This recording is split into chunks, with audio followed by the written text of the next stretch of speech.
Hi everyone, it's me, Zoe, I guess. This is just a review of what happened in my 2016. These videos go from newest to oldest, so the very last video is when I first started jumping, and it's not very pretty. So here I'm just working with my own horse Bailey, and in the next clip you'll see we're doing the same thing just at a canter. So what I'm getting her to do is paying attention more to me. I'm not really caring about how pretty her change in directions are. I just want her to listen to me, because the more she does the changes of direction, she'll stop paying attention to me, and I just want her to pay more attention to me and not just guess what I want her to do. And then here, we worked with this. It's actually a piece of plastic sail, like on a sailboat, and we just cut it up. I tied it to, we've actually worked with this sail before, and I've actually rubbed it on her. So this was like beginning. I just worked her on the side with it. I just put it up real close to her, because I know she's cool with it. At the beginning, she's like, oh my goodness, it's making a sound.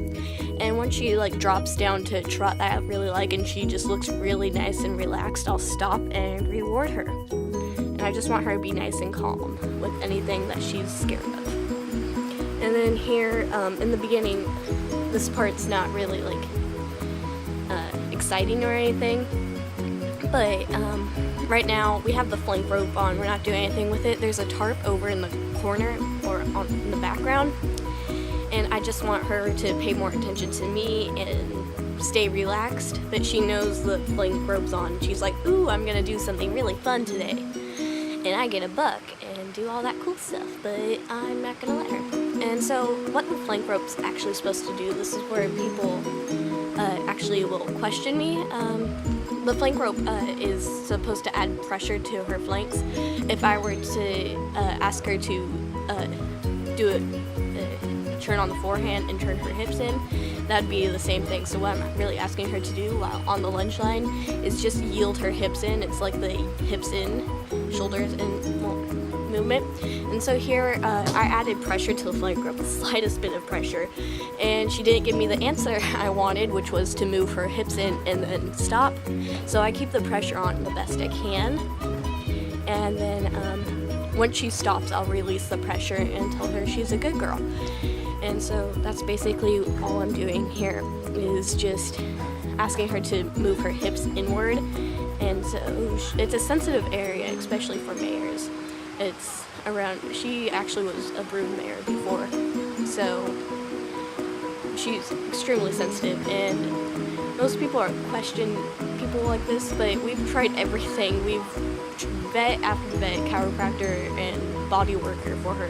It's nothing pain related. It's a taught habit that she learned it. This isn't the case with every horse, obviously, but it's her last owners, when they would buck her off, she didn't get punished or wasn't told that's not the right thing to do.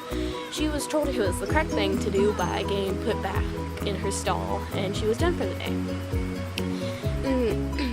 In this video, you can see I'm just walking her around. This was after about like 30 minutes of just work, and she was running pretty hard. This was back in, I'm gonna say early November, late October. And we're just walking her around. I have a little bit of pressure on the rope, and I'm just asking her to move her hips in, but we're not really doing anything with it. I just want her to relax and stay calm, and I'm just telling her she's a really good girl. And yeah, she's just walking around relaxing, and this is her reward, is she doesn't have to do anything except for move forward. And you can see she'll just drop her neck down, and she's really good girl after she's like, oh, I'm not gonna be able to get away with this like I used to. And she just turns into this really nice horse, and I love seeing her progress. And I actually feel like I'm actually getting somewhere with her. She's not even where she used to be like 6 weeks ago. She'll actually just stop. Like when we add pressure on the flank rope, she'll actually just stop. So we've been adding pressure with the flank rope, other parts of her body, like around her butt and stuff. And we've been attaching a harness, so she actually doesn't have so it doesn't like move or get around her legs or anything.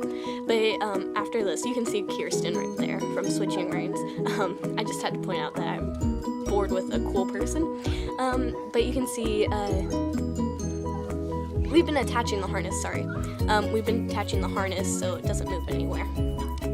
And then here is just a video of me jumping from late August, I think, or early September. And this is Breezy, or Breeze, I call him Breeze. He's Appy Morgan Cross, and he's the best horse ever. My trainer didn't have a saddle that fit him back then, but I've used my saddle now on him. So that's why there's a Western saddle pad under it, because it didn't fit him at all. And I'm just jumping, and I still can't jump, so critique my eck, please, I don't care. My eck was horrible back then. And we're just doing broken lines and stuff like that. I think that's what it's called. And I kept putting my hands down and doing these weird things with my arms. And I should have done a flying lead change, but I still can't do flying lead changes, and Breeze's flying lead changes are probably the worst thing in the world. But he's adorable, and I love Breeze. He's probably the chillest horse ever. I love him. And my trainer's like, you better do a flying lead change, or drop down to a trot. So I go down to a trot into another circle. And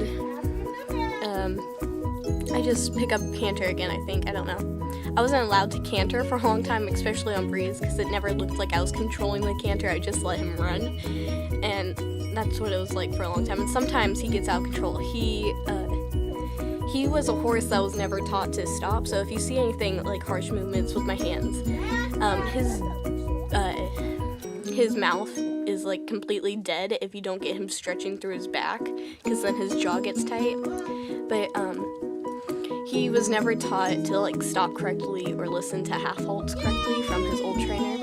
And we call him Iron Mouth because you have to use a lot because he doesn't know what a half halt is at all. And so here it is, just jumping again.